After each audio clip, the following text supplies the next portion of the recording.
Welcome to We Use Our Powers for Good. We're Dory and Meg, two sisters, 10 years apart, using our powers for good. We talk about grief, life, love, and everything in between, with humor, honesty, and the hope that what we're learning might help you too. This is what it looks like to practice compassion, hold boundaries, and stay connected, even when life gets messy. We're so glad you're here. Hi, welcome back. We're in episode 4 of our 6-part series of learning to sit in hard things. We're doing a series on the year in review. Our brother killed himself a year ago, which sounds just like I'm talking about cars driving by. My brother killed himself. Our brother killed himself a year ago. Okay, so today we're talking about sitting in hard things, and beautifully teed this up in the last episode without realizing that was what was next. Nailed it. Thank you. So I want to describe what that means. There is a part of most challenging things for us as a culture that we don't want to do it. So there, and this is also wired into our brain. Our brain likes things that are familiar, things that are known. That doesn't have to be they mean they're amazing or good for us. It means they're familiar and we've done them before or done them a ton. And so when something is really different, God forbid, uncomfortable, like the fuck you want to stay there. You want to get out, you want to drink, you want to binge watch TV, you want to lay in bed all day, you want to consume tons of things, buy lots of stuff, eat a ton of candy, all sorts of ways that you're kind of numbing out. And then also from the outside, people in our lives are trying to fix you, trying to make things fine and just get you back to the way that you were. So they're also doing the same thing. They're trying to get you to be the way that you were so that their body or nervous system can keep doing what it's always done. So it's like, if you're fine, then I get to be fine. But the point of some of what we're saying is that newsflash, you're not fine, and that you would hang out in that awareness and figure out how to sit with your feelings. And then what do you do there? I am immediately thinking of when 6 weeks ago, one of my dear friends lost her husband suddenly. And I showed up to the house to be with everyone. And I walk into the space and I see bottles of wine, little jelly jam jars of vessels of drinks and beer and wine and cigarettes on the counter. Lots of coping. Yeah, yeah. And I remember I walk in and I didn't look at the humans first. I looked at these things and it was like, do I need to drink? I could drink. I haven't had a drink in 3 years. I don't think of myself as like, I just don't drink anymore. Yeah. And I looked at the cigarettes and I was like, would I like a cigarette? I can have a cigarette if I'd like. And then I noticed there were bouquets of flowers everywhere. And then I thought, would I like to eat a flower? Because I can eat a flower. Of course you thought that. If I could eat, I can eat a flower. Yeah. I would like to eat a flower. If it's edible, yes. Chamomile is my favorite. But I then thought, I'm really sad. And Mhm. but it was interesting to see my brain went to, what's a way out of this? How do I not sit in this Yeah. fucking But it was kind of also like if you were a detective yeah. and you showed up on the scene, it was like, okay, coping, coping, escape, escape, escape, Totally. escape. Yeah. And it Which happened. I mean, we get It happened. It felt like slow motion. It was a nanosecond, but it was so interesting. That was like, wow, I've really done my work. Yeah, high five. High five. Yeah, and that's also to say like we're not saying like, okay, my brother died and literally for 2 months there was no drinking, no sugar, excessive eating, no bed Right. rot, no. We're saying that a fair amount of the time you're just trying to feel your feelings and not do those things all day. And certainly at the end of a long weekend, like I don't have anything else I want to say. I'm going to sit and watch TV for 6 hours because I want to. Yep. It's just having a blend of things so that you feel your feelings and that you allow yourself to be sad. So this is like the interesting thing about grief. You don't get to like lose someone and then have in the same week a spiritual awakening and just realize like you're fine and they're in heaven and things are good. So I'm not saying that you won't get there. I'm just saying you're going to go through all the phases of grief, and starting somewhere and letting yourself just be in that will get you there more efficiently than pretending that you're fine and using words that don't feel real and covering up what you're feeling with drugs and alcohol and smoking and Right. TV and spending money and And there's a time and place for all of that. for sure, for sure, for sure, Of course, for for those sure. that need it, right? Yeah.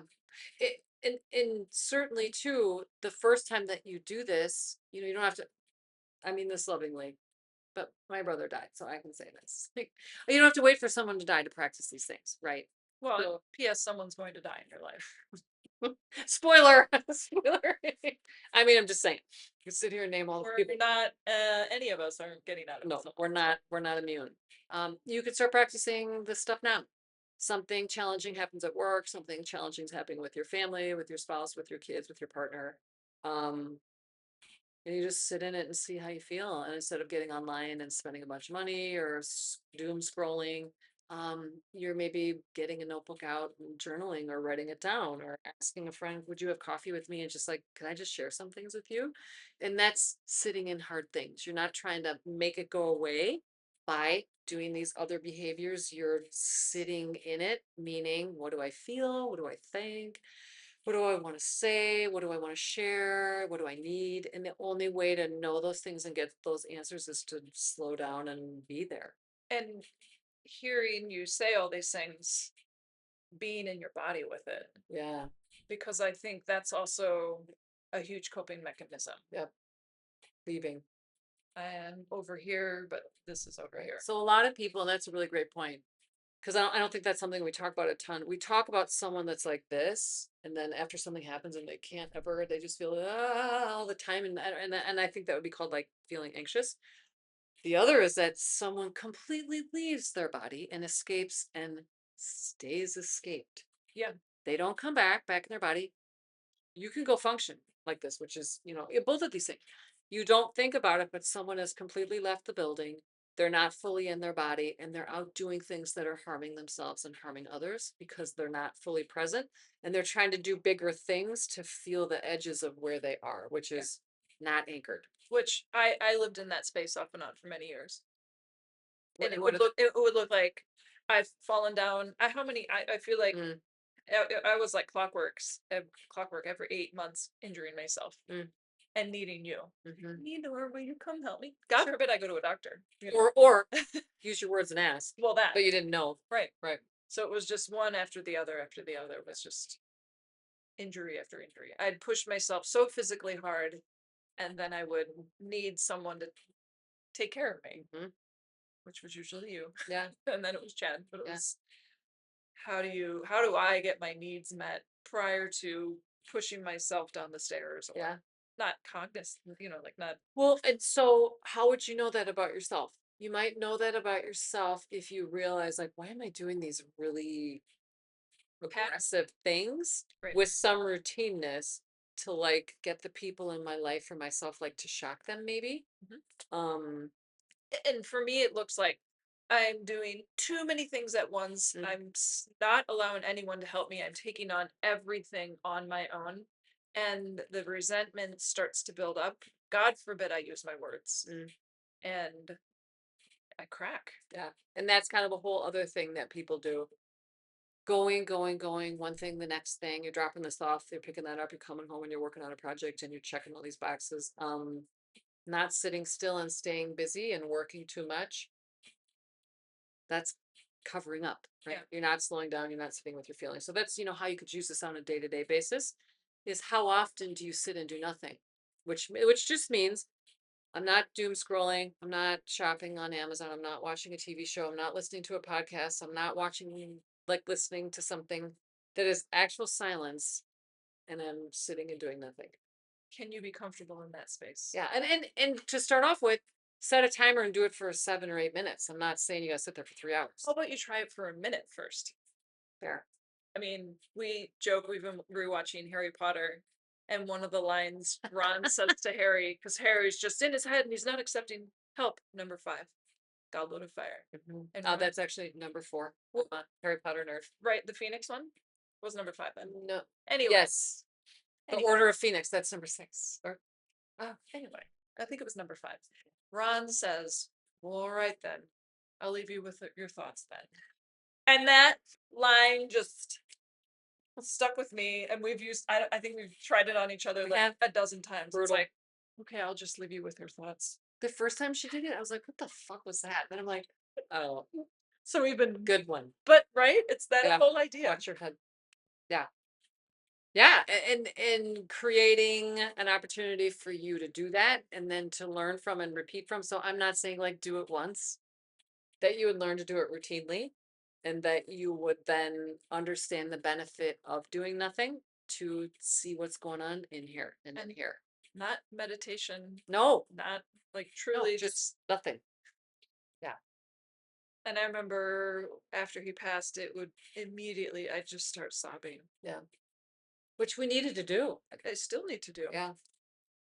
Yeah, and this is the cool thing. So I'll use myself as an example. I went and worked all day. No one knew that 2 days before my brother had killed himself. So I'm saying that because you can still put your work hat on or put your taking your kids to sports hat on or going to the gym hat on and then come home and tune back in and slow down and feel the feelings that have been waiting to come out all day. Right. So I'm not saying you have to sit at home and be upset and sad all day unless you need that. Mhm. I'm saying that you can go out and live and then also give yourself the privilege to slow down and see what's in here and feel and see that. So Like Shrinking, when he says, mm, Harrison Ford's character says he gives himself 15 minutes. yes. I thought it was 5. Was it 5? Whatever it He was. sets it so is in the show Shrinking, Harrison Ford plays a psychiatrist or psychologist, and he essentially is saying like you get 5 minutes. You're gonna put 5 minutes a song on. You're gonna set the timer for 5 minutes or 15. You're gonna cry and wail and scream and all the things, and then when the timer goes off, you're done. Right. So you can capture some of this stuff in a period of time. It's a great lesson there. And by the way, watch that. That show is awesome. Fantastic. Yeah. Okay, so I'm just seeing if we miss anything. Yeah, being able to sit in hard things, it can become a superpower. And for me, in this season of my life, I'm bringing that into my work as I'm committed to sitting with people through some really challenging things. And this is going to come as a shocker to you. Having support and people in your corner when you're struggling and going through hard things makes it better. Yeah. Yeah. Community. Yeah. People and love and connection makes hard things easier because people help you carry that stuff. So at a minimum, know that we're here for you, supporting and loving you and holding whatever you're holding. We're holding it with you. And we thank you for joining us and we will see you next time.